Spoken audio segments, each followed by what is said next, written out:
नमस्कार दोस्तों, मैं समतर जैन रेकी ग्रैंड मास्टर।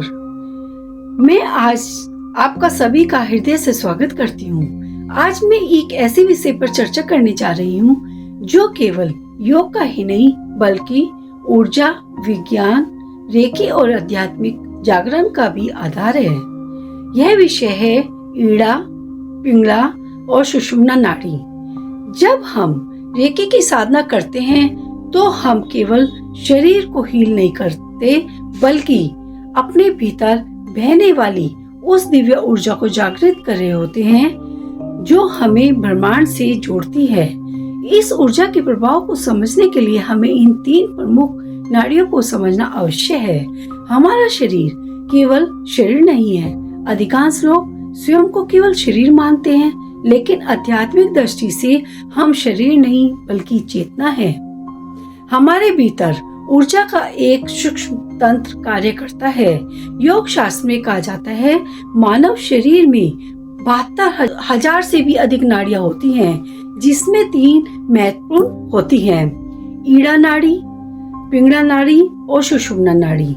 ये तीनों नाड़ियां हमारे जीवन, स्वास्थ्य, भावनाओं, विचारों और आध्यात्मिक उन्नति को प्रभावित करती हैं। ईड़ा नाड़ी ये चंद्रमा की शीतल ऊर्जा है। ईड़ा नाड़ी बाईं ओर से संबंधित मानी जाती है। इसे चंद्रमा नाड़ी भी कहा जाता है, इसलिए इसकी प्राकृतिक शीतल, शांत और सौम्य होती है। जब ईड़ा नाड़ी सक्रिय होती है तो मन शांत रहता है, ध्यान गहरा होता है और अंतर्ज्ञान बढ़ता है। प्रेम, करुणा और विकसित होता है। व्यक्ति संवेदनशील और आध्यात्मिक बनता है। रेकी साधना में कई बार ऐसा होता है, साधक अचानक बहुत शांत अनुभव करने लगते हैं। उनके भीतर करुणा बढ़ने लगती है। यह ईड़ा नाड़ी के संतुलित होने का संकेत हो सकता है। लेकिन यदि ईड़ा अत्यधिक सक्रिय हो जाए तो व्यक्ति कल्पनाओं में खो सकता है, निर्णय लेने में कठिनाइयां महसूस कर सकता है और आलस्य अनुभव कर सकता है। इसीलिए संतुलन आवश्यक है। पिंगला नाड़ी सूर्य की दिव्य शक्ति। पिंगला नाड़ी दाहिनी ओर से संबंधित मानी जाती है। इसे सूर्य नाड़ी भी कहा जाता है। यह ऊर्जा, उत्साह, साहस और कर्म का प्रतिनिधित्व करती है। जब पिंगला नाड़ी संतुलित होती है तो आत्मविश्वास बढ़ता है, इच्छा शक्ति मजबूत होती है और कार्य में संतुलन, सफलता मिलती है और शरीर में ऊर्जा बनी रहती है।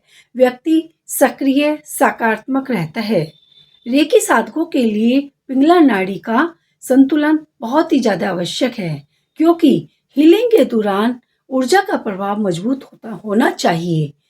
यदि पिंगला अत्यधिक सक्रिय हो जाए तो क्रोध बढ़ सकता है, तनाव बढ़ सकता है और अधीरता भी आ सकती है। मन अशांत हो सकता है। इसीलिए केवल ऊर्जा ही पर्याप्त नहीं है, इसके साथ शांति भी अवश्य है। जीवन का रहस्य कल्पना कीजिए, एक पक्षी के 2 पंख हैं। एक पंख ईड़ा है और दूसरा पंख पिंगला है। यदि एक पंख बड़ा हो और एक पंख छोटा हो तो क्या पक्षी उड़ सकता है? वो नहीं उड़ सकता। उसी प्रकार यदि हमारे जीवन में केवल भावनाएं हो, कर्म न हो और केवल क्रम हो, शांति न हो तो जीवन असंतुलित हो सकता है। सच्ची आध्यात्मिकता संतुलन सिखाती है।